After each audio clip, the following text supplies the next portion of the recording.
เสืออยู่ที่ขึ้นในก็ขั้นน่ะเขาได้ออกกว่าตั้งนอกนะส่วนว่าอยู่จอมเฮามันนี่อิ่มลีจานห้าอำจะจึงนั้นจงสู้ว่ามื้อนี้เป็นวันสังวันอิสระ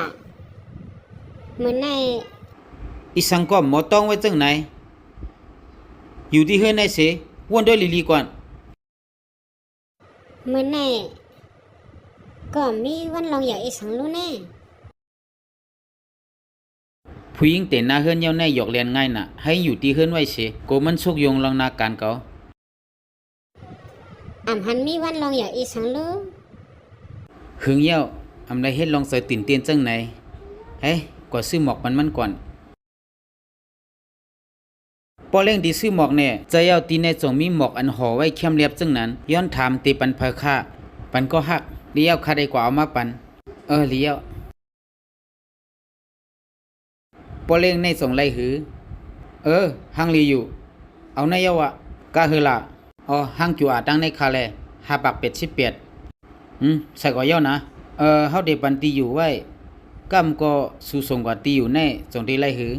ไล่อยู่ข้ามเป็นสังเดียบ่นั้นกำก็ส่งมาเลยนะไล่อยู่ยินจมยอนนะเมื่อในก่อนใจวันเกิดพารู้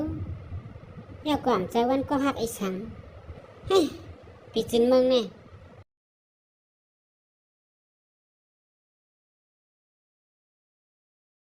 เวียนคำในสังว่าปันมันได้ยินจมเก่าตันหลาย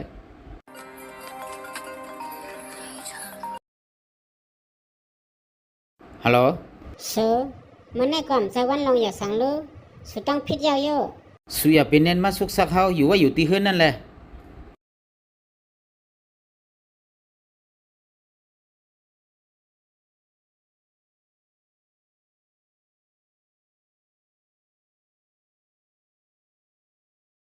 ที่แหนมห้างให้หนังเก่าน้องยิงจ่องมีห้องเป่าคลายสีห้องหนึ่งมีออกมาดังในค่ะ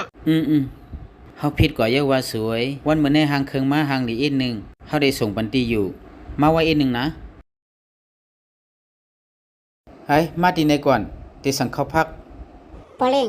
ห้างจั่วในก็สั่งไรค่ะเลี้ยวกุ้งในก็มันเลยใส่กินในก็เอาปอยาก็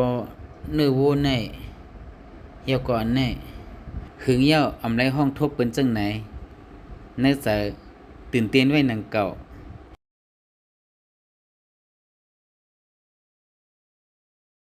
สูเป็นสมามีตีในห้องเผาไว้เทียงล่ะมีเผารู้เฮาสองก่อก้อยมีเฮาสองก่อก้อยสุให้เฮาห่างเครื่องมานั่งนานนะ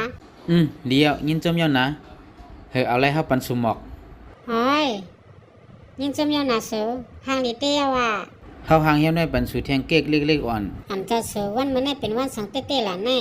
มันก็ใจวันลองอย่าอีสังหนังเก่าสากินด้วยขมุนเก๊กเล็กๆในก่อนสังล่ะแน่แจ่มๆไว้เสช็อกโกแลตฮะ ช็อกโกแลตอย่าเอาโชสุมังก้อยล่ะแน่เวียนคำลงอันสูไล่ใส่นั่นแน่เฮ้ยวันมื้อนี้สุเฮ็ดลองอีสังล่ะแน่เฮาปกกองกว่าเสียงยาวเฮาถามว่าวันมื้อนี้เป็นวันลองอย่าอีสังเสเฮาลืมเป็ดยาวสู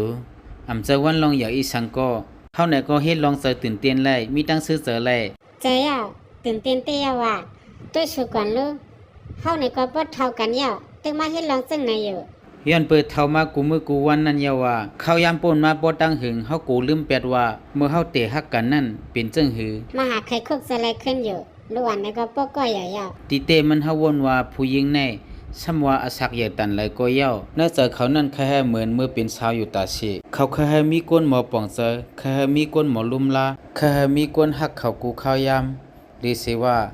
เขาลัดออกซบขนาดก้อยเจอเนี่ยปีนางน้องยิงเขาตั้งเสียงอันคาลัดในจงมันจะขาหือ